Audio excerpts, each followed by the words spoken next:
I don't usually stay out late, but that night I had to. Double shift at the hotel and then helping a coworker whose car broke down.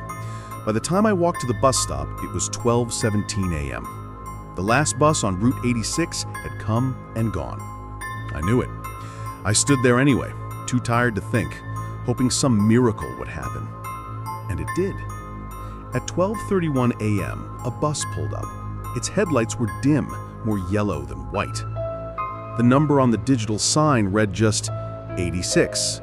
No route number, no destination. But it was a city bus, all right.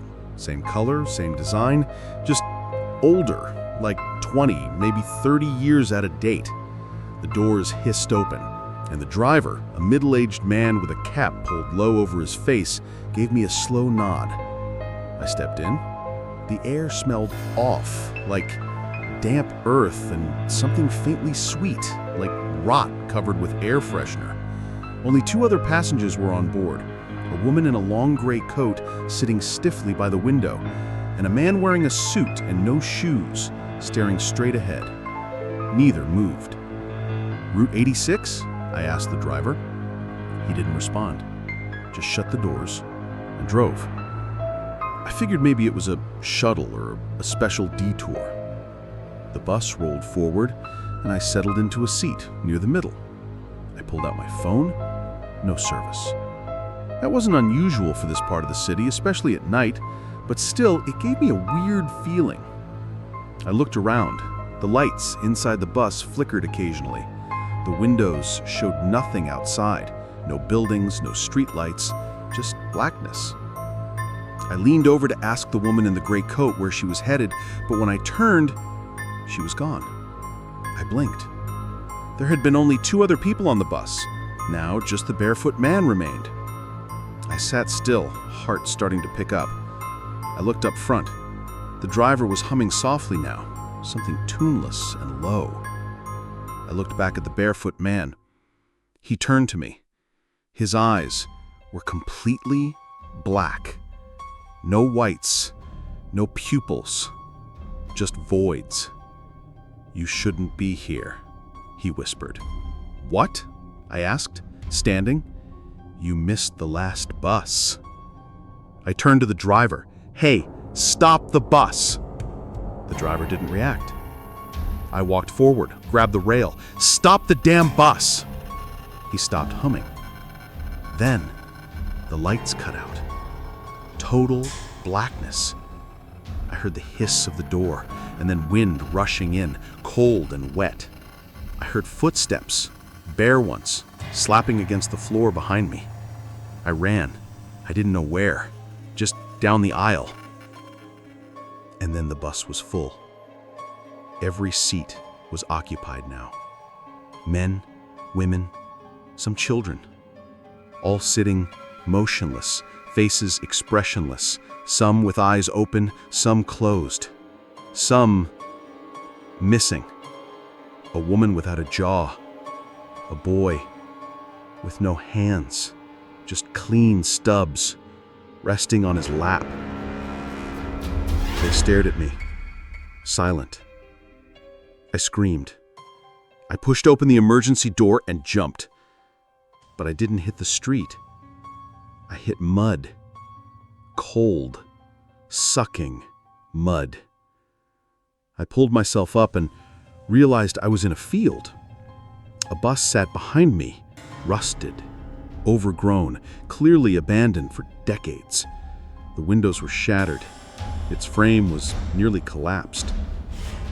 I walked around to the front. Route number? Faded. Driver's seat? Empty. But something sat on the seat where I'd been just moments ago. My phone. I picked it up. It lit up. 1% battery. A message was open on the screen. From a number I didn't know. "You made it out.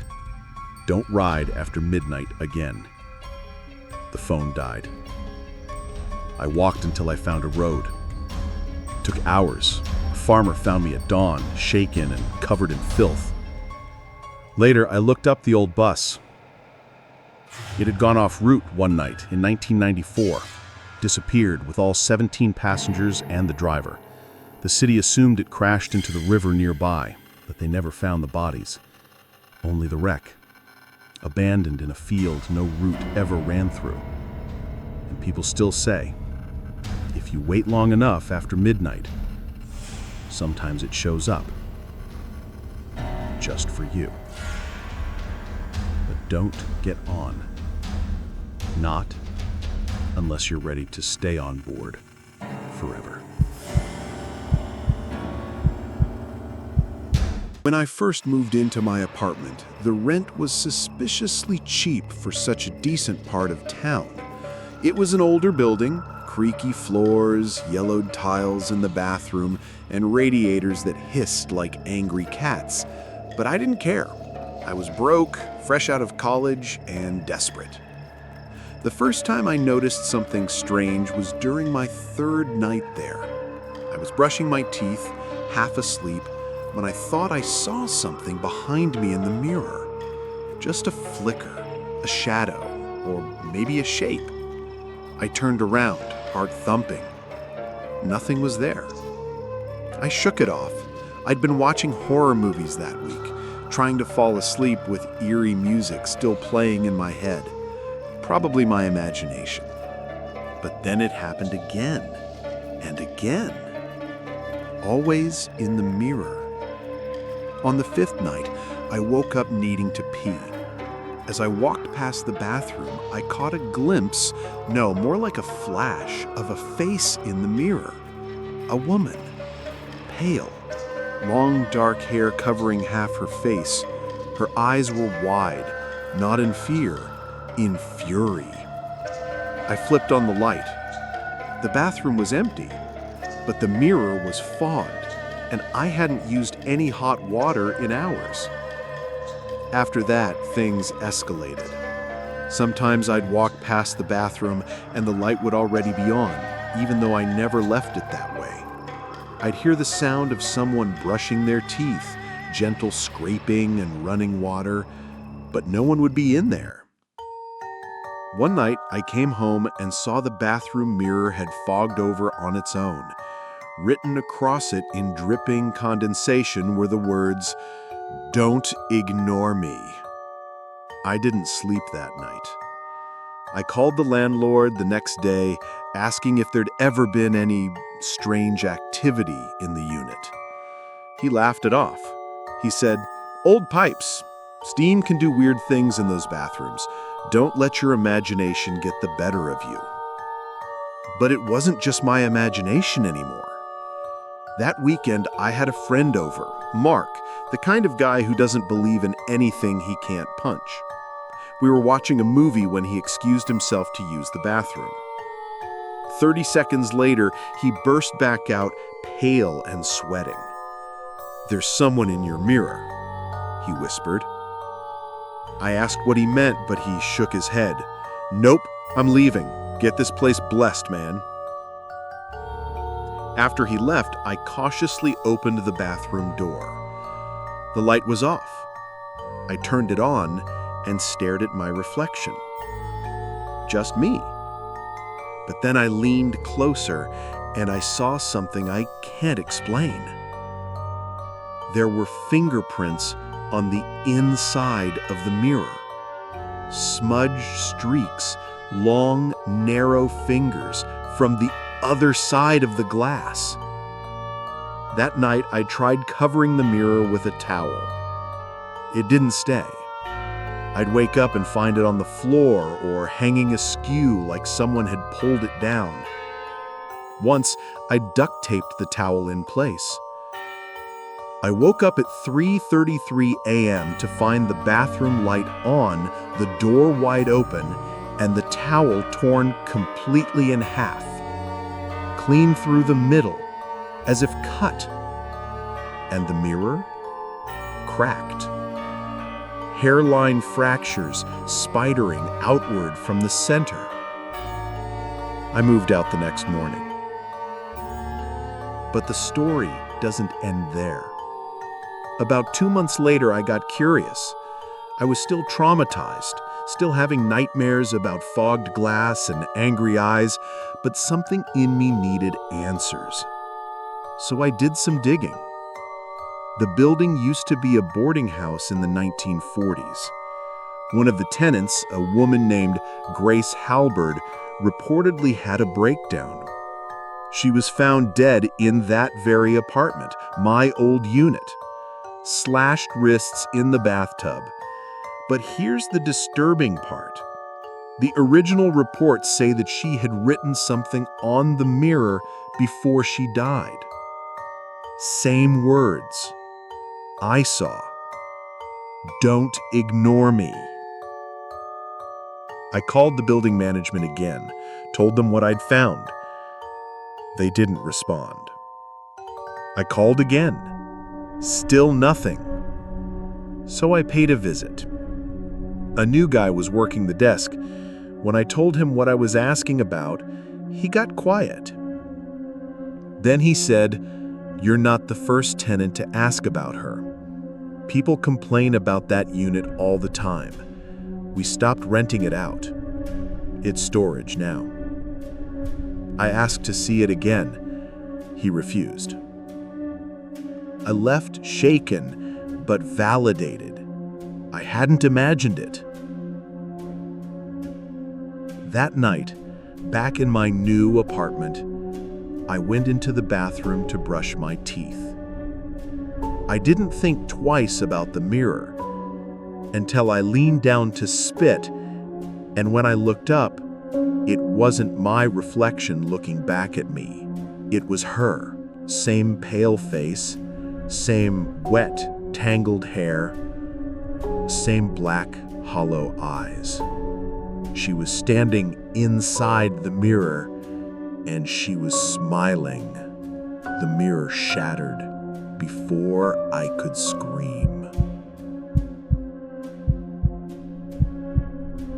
It was around 2:15 a.m. when I got the text from Darren. "Bro, call me. Urgent." I almost ignored it. He was the kind of guy who'd text weird stuff just for fun. But something about that message felt wrong. No emojis, no dumb abbreviations, just 2 words: urgent and call.